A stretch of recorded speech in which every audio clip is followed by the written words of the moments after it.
하나님께서 우리의 찬양을 기뻐 받아 주신 줄로 믿습니다. 오늘 함께 나눌 말씀의 제목은 부활하신 주님 말씀입니다. 다 같이 한번 따라해 볼까요? 부활하신 주님 말씀.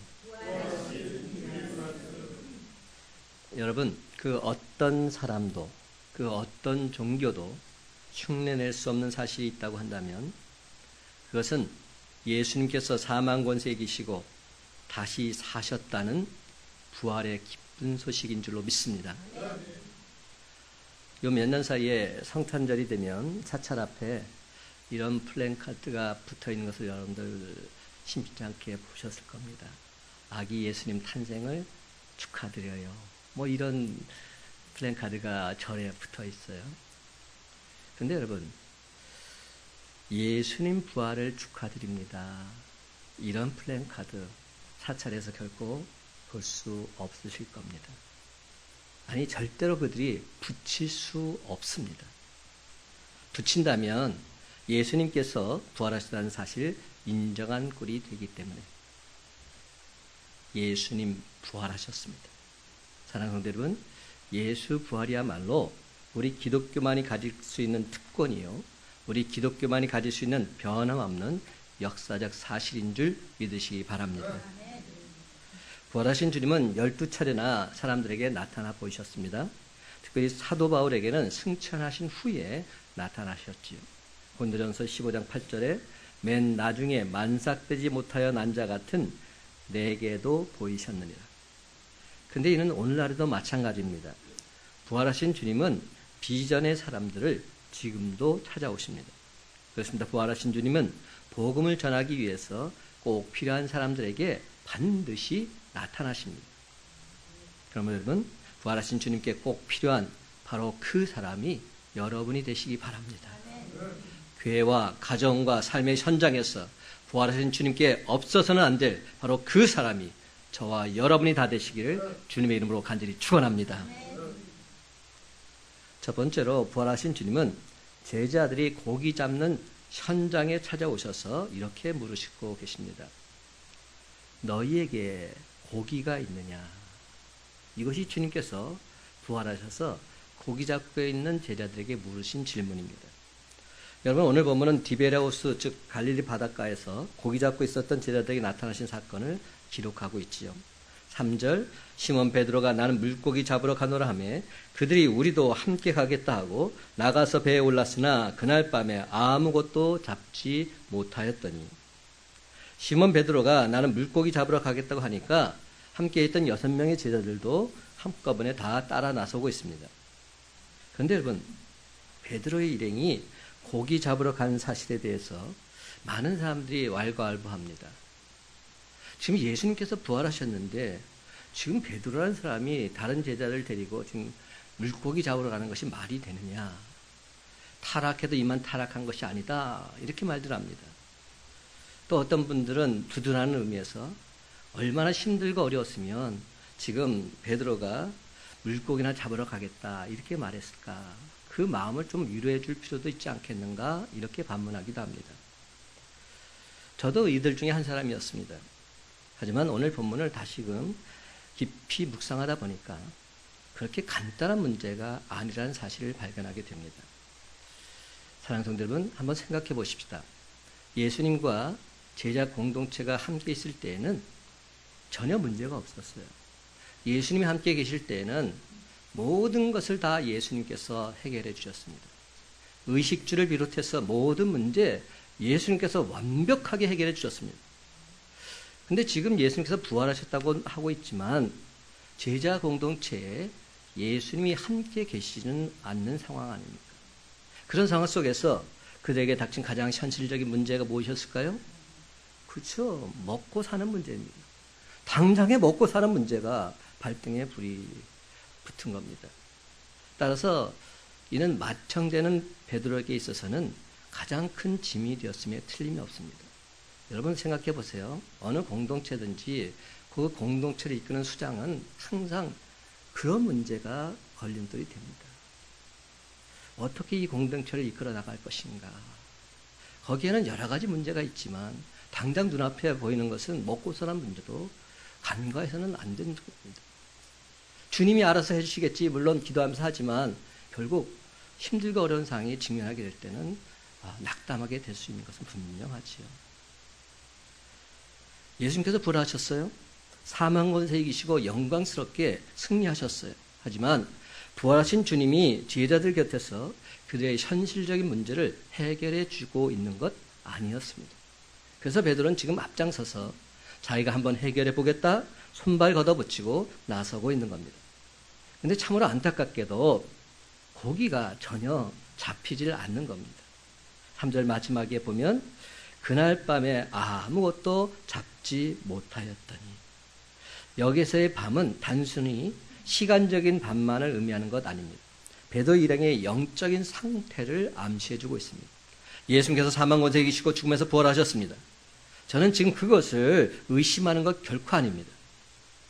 근데 그것을 믿는다고 해서 취직이 되던가요?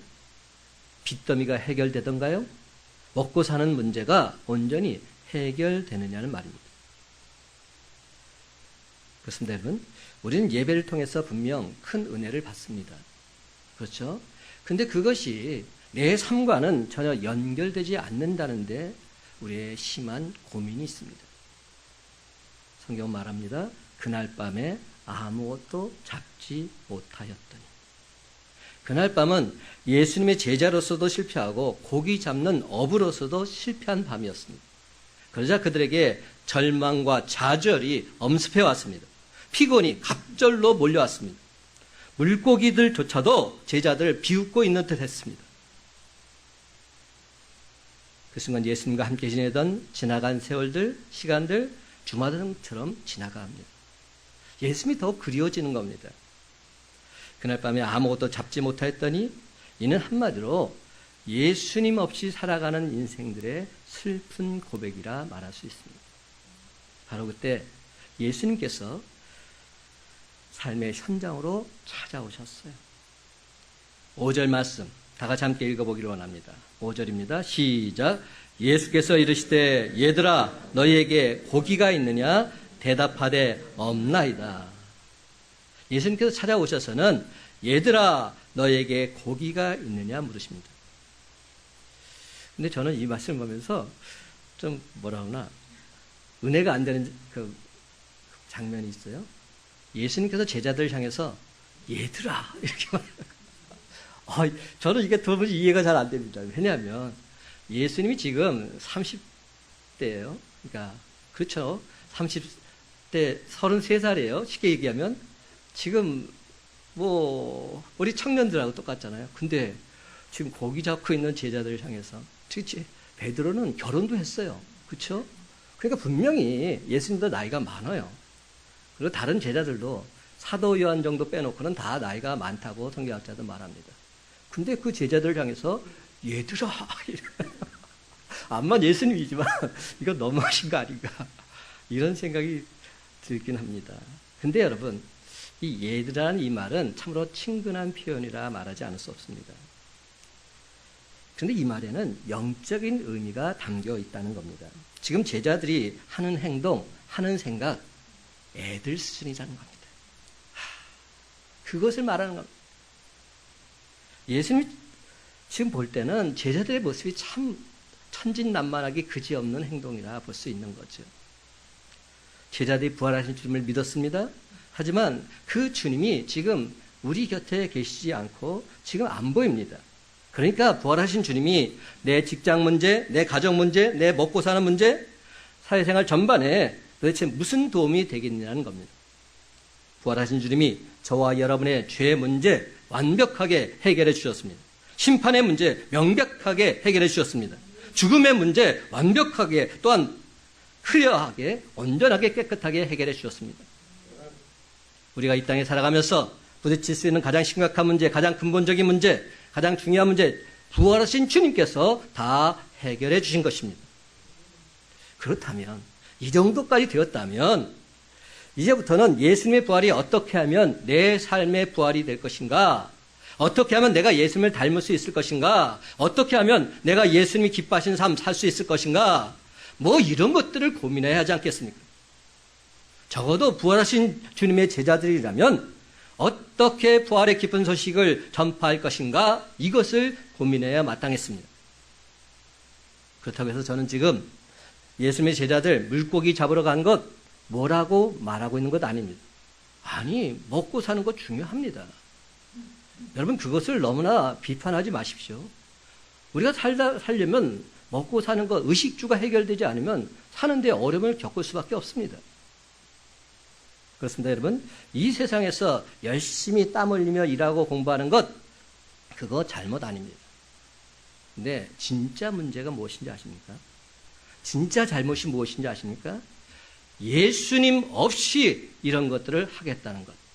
예수님 없이 이런 것들을 하겠다는 것, 바로 이것이 문제인 겁니다.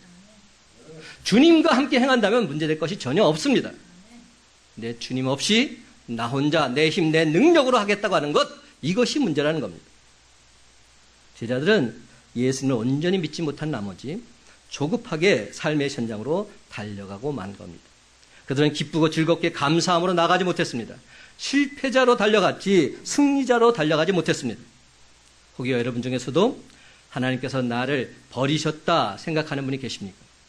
이제는 아무리 믿어도 소용없으니까 깨끗이 포기하고 내 살 길이나 찾자, 뭐 이렇게 생각하십니까? 만약 그렇게 생각한다면 바로 그것이 애들 생각이라는 겁니다. 예수님께서 부활하셨습니다. 부활하신 주님께서 반드시 여러분을 만나 주실 줄 믿으시기 바랍니다.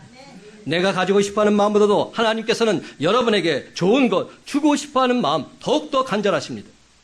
그렇습니다. 내가 나를 사랑하는 그것보다도 하나님께서 여러분을 더더욱 사랑하신다는 이 엄청난 사실 온전히 믿으시기 바랍니다. 여러분, 이게 부활신앙이다 저는 말하고 싶습니다. 부활신앙이 뭡니까? 부활신앙은 단지 예수님께서 사망 곳에 계시고 부활하셨습니다. 그 예수님을 나의 구주로 믿는 나도 부활할 줄로 믿습니다. 이것만이 부활신앙이 아닙니다. 그 예수님께서 지금도 나와 함께 하십니다. 바로 그 예수님께서 나와 함께 하사 내 삶을 인도하실 줄 내가 믿습니다. 이것이 부활신앙입니다. 주님께서 사망 곳에 이기셔서 부활하신 것처럼 그 주님이 지금도 나와 함께 하셔서 내 삶을 인도해 줄 내가 믿노라 선포하는 삶, 이것이 진짜 부활신앙입니다. 그러므로 사랑하는 성도 여러분, 사망 곳에 계시고 부활하신 주님이 지금도 나와 함께 계실진데 난 두렵지 않노라. 예수 부활이 진정 내 부활이 될 줄 나는 믿노라. 온 세상에 담대하게 선포하시기 바랍니다. 그렇습니다, 여러분. 이제 제발 애들 생각 다 버리시고 부활하신 주님의 한없는 사랑, 복된 말씀 들고서 세상으로 다시금 힘차게 나아가는 저와 여러분의 삶이 다 되시기를 예수님의 이름으로 간절히 축원합니다. 두 번째로 부활하신 주님은 구체적으로 말씀해 주고 계세요. 지금 제자들에게 그물을 배 오른편에 던지라고 말씀하십니다. 그물을 배 오른편에 던져라. 여러분, 예수님이 제자들을 왜 만나 주셨을까요? 아직까지도 예수님은 그들을 뜨겁게 사랑하시기 때문에.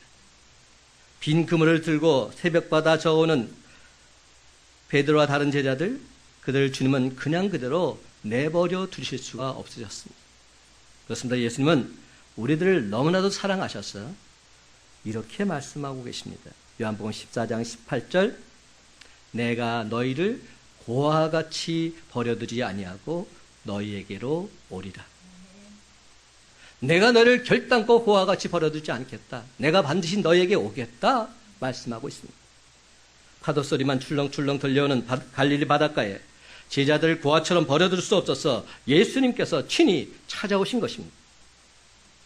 외로운 제자들, 절망으로 예수를 떠난 제자들을 그냥 그대로 내버려 두실 수 없어서 예수님은 찾아오셨습니다.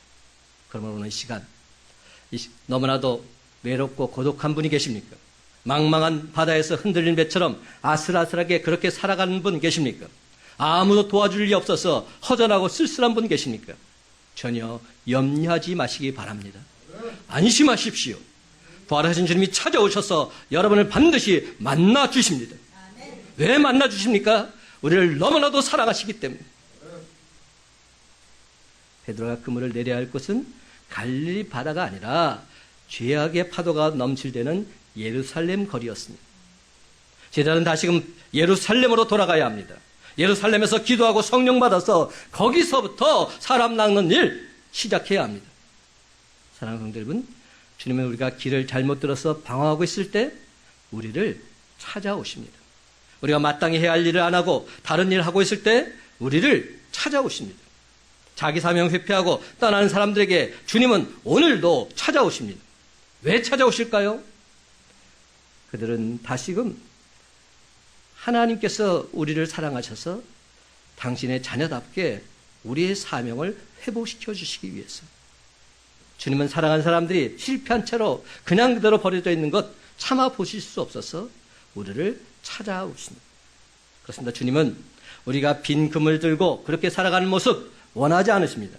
그 빈 그물을 채워주시기 위해서 찾아오십니다.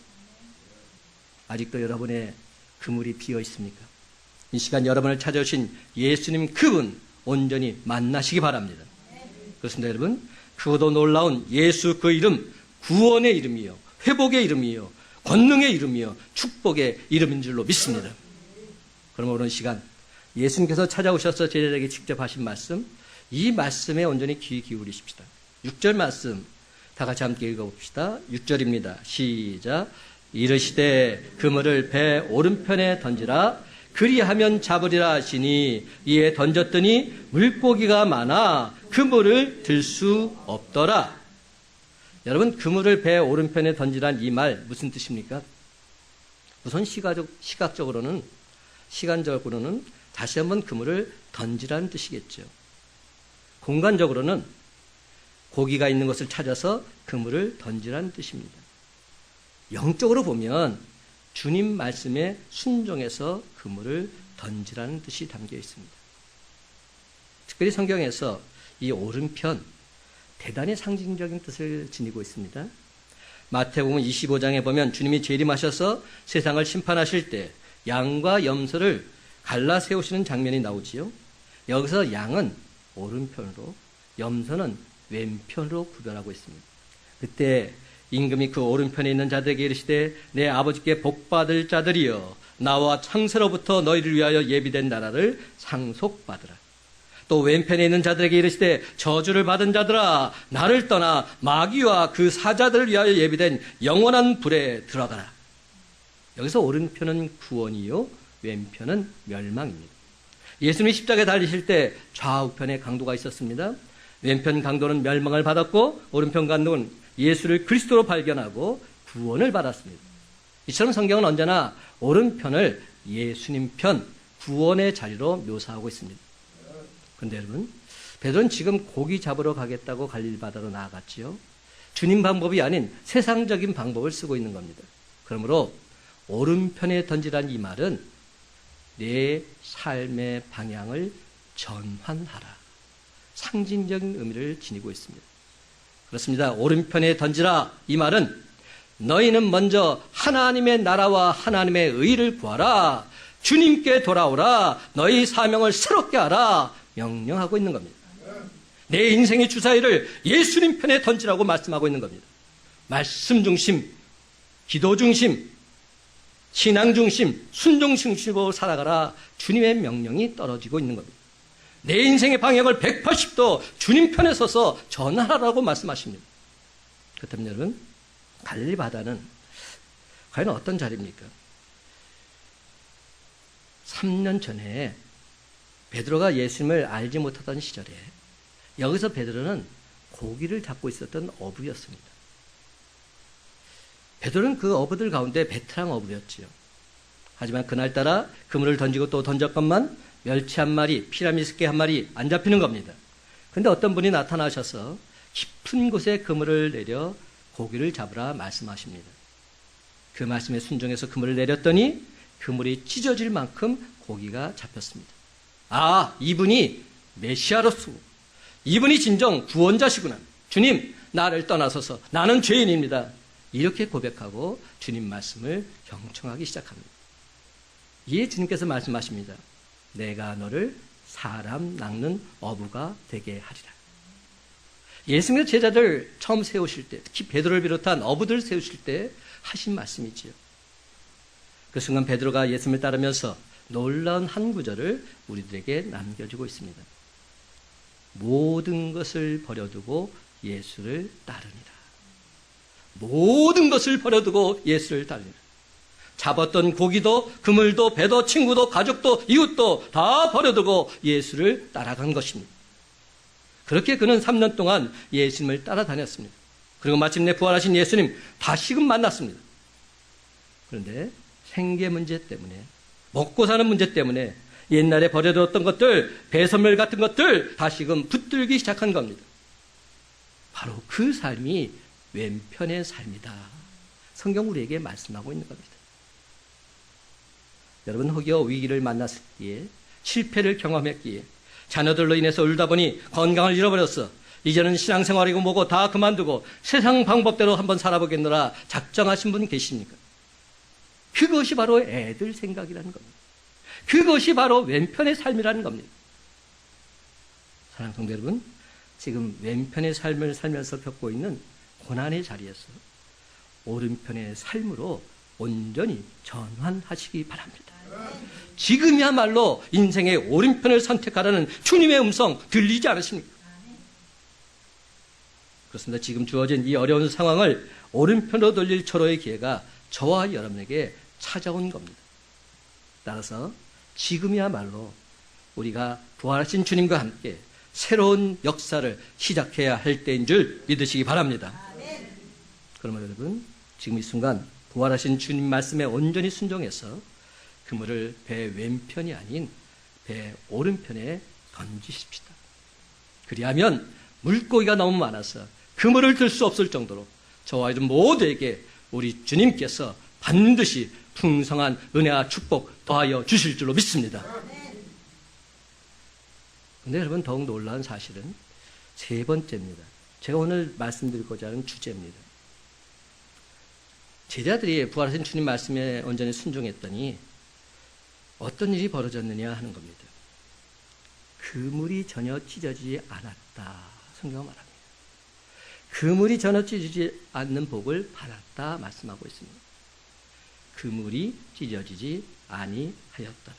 11절 말씀 한 목소리 읽어봅니다. 11절입니다. 시작. 시몬 베드로가 올라가서 그물을 육지에 끌어올리니 가득히 찬 큰 물고기가 153마리라. 이같이 많으나 그물이 찢어지지 아니하였더라. 아멘.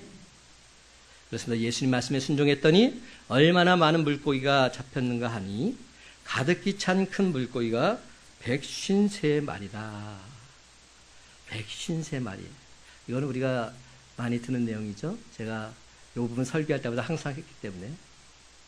우리나라 볼펜의 대명사처럼 전 국민에게 사랑받는 볼펜 있죠.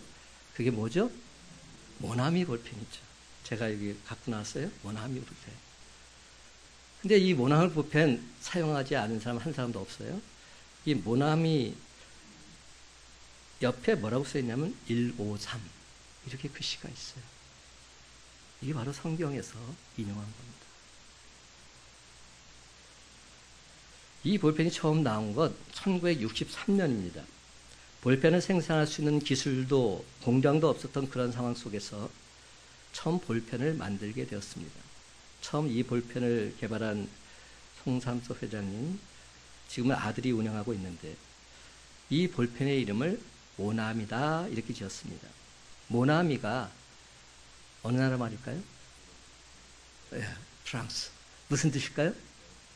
맞아요. 나의 친구. 모나미란 뜻이 나의 친구란 뜻이에요. 누가 나의 친구라는 겁니까? 예수님. 예수님이 나의 친구이십니다. 주님이 나의 친구이십니다. 주님이 나의 친구이실 텐데 물고기가 153마리가 잡히는 놀라운 기적, 이 제품을 통해서도 허락해 주실 줄로 믿습니다. 이것이 모나미 153이 나온 계기입니다.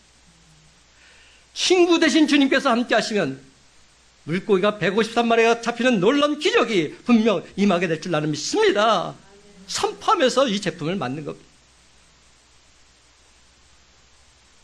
이분은 독실한 그리스도인으로서 오늘 우리가 읽은 본문에서 그 아이디어를 얻어서 이 숫자를 모나미 볼펜에 붙이게 된 것이지요. 내 친구이신 주님이 도와주시기만 한다면 분명 기적은 일어나게 될 줄 나는 믿습니다. 부활하신 주님의 강권적인 능력으로 그물이 찢어지지 않을 정도로 고기가 많이 잡힌 이 사건 속에 담긴 주님의 축복, 모나미 볼펜에도 온전히 임하게 되길 소망하면서 이 이름을 붙이게 된 겁니다. 그리고 이름 그대로 이 볼펜 대박이 났습니다. 오늘날 이 볼펜 안 써본 대한민국 사람 간첩이죠. 누구든 다 썼습니다.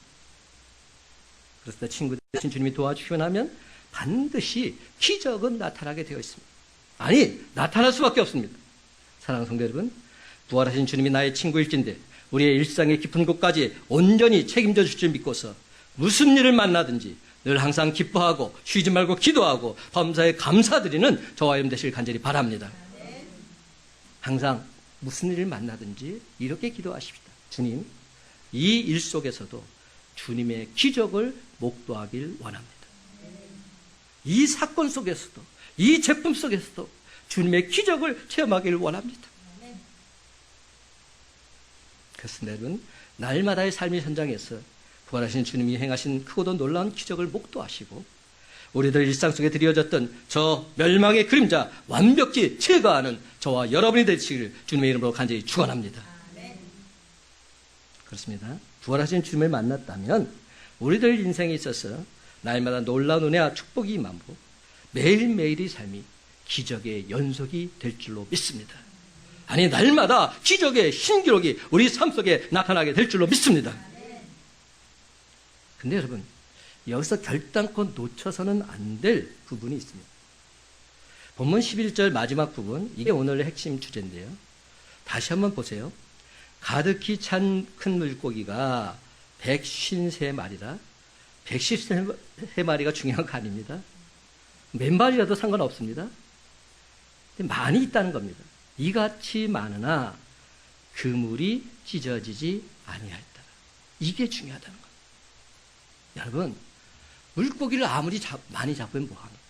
그물이 찢어지면 무슨 소용이 있어요? 요즘 그 TV를 보니까 그 고기 잡는 거, 그 낚시하는 거, 이런 것들 많이 나오더라고요. 뭐 한국에서도 나오니까 여러 곳에서도 막 나와요. 근데 요새는 막 빅피시라고 그래가지고 큰 물고기 잡는 거, 그것도 나오고 하는데, 최근에 한 장면을 보니까 엄청나게 큰 고기를 잡았어요. 그래서 그 고기가 막 끌려옵니다. 막 끌려와서 그냥 마지막 순간에 사투 끝에 그 고기를 이 뜰채에만 딱 넘기면 되는데, 그 순간에 싹 실수해가지고 빠진 겁니다. 그 눈앞에 보이는 데서 그 엄청난 고기가 사라져버린 겁니다. 여러분, 그게 고기를 잡은 겁니까? 결국 놓친 거잖아요. 여러분, 우리가 엄청난 많은 고기를 잡았다 할지라도 그물이 찢어졌다면 그건 아무 소용이 없는 겁니다. 다 사라지게 돼 있어요. 크고 작은 물고기 다 흩어지게 돼 있어요. 고기가 153마리가 아니라 1530마리를 잡았다 할지라도 그물이 찢어지면 그거 아무 소용없습니다. 그거 축복일까요? 내가 이렇게 그물을 엄청나게 잡았는데 그만 그물이 찢어서 다 놓치고 말았다고. 그러면 화만 나요. 열불만 나요. 아니, 그 많이 엄청난 고기를 잡았음에도 불구하고 그것을 끝까지 건져오지 못했다면 그것은 실패자인 것이죠. 근데 오늘 성경은 말합니다. 주님이 말씀하신 대로 순종했더니 그 그물이 찢어지지 않았다. 엄청난 고기가 잡혔음에도 그 그물이 전혀 찢어지지 않았다. 이것이 축복입니다. 사랑하는 성도 여러분, 세상 그물은 고기가 잘 잡히지도 않거니와 얼핏하면 찢어지고 맙니다. 엄청난 축복은 받았건만 그만 그 그물이 찢어져서 슬픔을 겪은 사람들 한두 사람 아닙니다. 사업에 큰 축복을 받고 나서 건강의 그물이 찢어진 사람들 많이 봤습니다. 행복한 결혼 생활을 하는 듯 했지만 사랑의 그물이 찢어져서 슬피 우는 사람 많이 봤습니다. 세상적으로 성공하는가 싶더니 행복의 그물이 그만 찢어져서 안타까워하는 사람들 많이 봤습니다. 그 무엇보다도 자, 저 사람 성공했다, 출세했다, 그런 말을 듣는데 정작은 믿음은 찢겨져 버린 어리석은 인생들 얼마나 많이 보았는지 모릅니다. 그날은 오른편에 던진 그물, 주님 말씀에 순종한 그물, 예수님 명령대로 산 그물, 오직 믿음으로 하나님 말씀대로 산 그물, 바로 그 그물은 결단코 찢어지지 아니한다 말씀하십니다. 왜입니까? 배 오른편에 그물을 던지기만 하면 부활하신 주님께서 그 그물이 전혀 찢어지지 않도록 놀라운 은혜와 축복을 더하여 주실 것이기 때문에. 그렇습니다, 여러분. 이처럼 주님 말씀에 온전히 순종함으로 얻는 복, 그물이 전혀 찢겨지지 않는 진짜 참된 복인 줄 믿으시기 바랍니다. 그물이 전혀 찢겨지지 않는 복, 이게 진짜 복입니다. 사랑하는 성도 여러분, 오늘 시간 주님제에 나온 여러분만큼은 한 사람도 빠짐없이 부활신앙의 소유자들이 다 되시기를 간절히 바랍니다. 다시 한번 말씀드려요. 부활신앙이 뭡니까? 진정한 부활신앙이 뭡니까? 예수님께서 사망권세에 이시고 부활하신 것뿐만 아니라 그 부활이 내 부활이 된 줄로 믿는 것, 이게 부활신앙이죠. 그리고 한 단계 더 나가서 또한 부활하신 주님이 지금도 나와 함께 하셨어요. 내 삶을 온전히 인도해 줄 내가 믿습니다. 이것이 진정한 부활신앙입니다. 그렇지 않다면, 말씀과 삶이 괴리가 있다면 그것은 신앙이 아닙니다. 말씀 따로 삶 따로라면 그것은 믿는 게 아닙니다. 언제나 말씀이 삶 속에서 이루어져야죠. 예수 부활이 내 삶 속에서 일어나야죠. 그것이 진짜 부활신앙인 겁니다. 그러므로 오늘 시간 우리에게 주신 하나님 말씀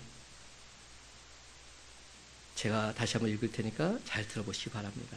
예수님께서 부활하신 다음에 승천하실 때 마지막 우리에게 주신 명령의 말씀, 마태복음 28장 18절, 19절, 20절 말씀 제가 읽어보겠습니다. 예수께서 나와 말씀하여 이르시되 하늘과 땅의 모든 권세를 내게 주셨으니 그러므로 너희는 가서 모든 민족을 제자로 삼아 아버지와 아들과 성령의 이름으로 세례를 베풀고 내가 너희에게 분부한 모든 것을 가르쳐 지키게 하라. 볼지어다 내가 세상 끝날까지 너희와 항상 함께 있으리라. 이것이 예수님께서 부활하시고 승천하시면서 마지막으로 모이는 무리들을 향해서 주신 말씀입니다. 근데 예수님께서 당신 자신을 이렇게 표현하십니다. 예수께서 나와 말씀하여 이르시되 하늘과 땅의 모든 권세를 내게 주셨으니, 예수님이 어떤 분이시라고요? 하늘의 권세, 땅의 권세, 모든 것을 갖고 계신 분이 예수님이시다. 그 예수님께서 명령하십니다. 그러므로 너희는 가서 모든 민족을 제자로 삼아 아버지 아들과 성령의 이름으로 세례를 베풀고 내가 너희에게 분부한 모든 것을 가르쳐 지키게 하라. 볼지어다 내가 세상 끝날까지 너희와 항상 함께 있으리라. 이 말씀을 믿는 자가 진짜 부활신앙을 믿는 자입니다. 하늘의 권세, 땅의 권세, 모든 것을 가진 예수님, 그 주님께서 지금부터 영원까지 우리와 함께 하시겠다 말씀하십니다. 그 주님이 나와 함께 하실 텐데 내게 펼친 모든 과정 속에서 무엇이 염려가 된단 말입니까?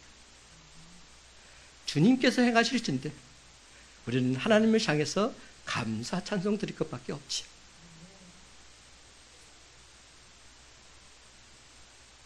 이제 말씀을 맺습니다. 사랑하는 성도 여러분, 성경 말씀대로 예수님께서 사망 권세에 이기시고 부활하셔서 부활의 첫 열매가 되신 줄로 믿습니다. 성경 말씀대로 우리도 예수님처럼 부활의 기쁨과 감격 온전히 맛보게 될 줄로 믿습니다. 성경 말씀대로 부활하신 주님이 지금도 나와 함께 하셨어요. 모든 것을 완벽히 지켜주시고 보호해 주시고 인도해 주실 줄로 믿습니다. 그렇습니다, 여러분. 이제부터는 예수 부활의 산증인답게 예수님 부활하셨습니다. 우리도 부활할 줄로 믿습니다. 그 주님이 지금도 우리와 함께 하십니다. 예수 부활의 복된 소식 온 세상에 기쁘게 전하는 저와 여러분의 삶이 다 되시기를 예수님의 이름으로 간절히 축원합니다.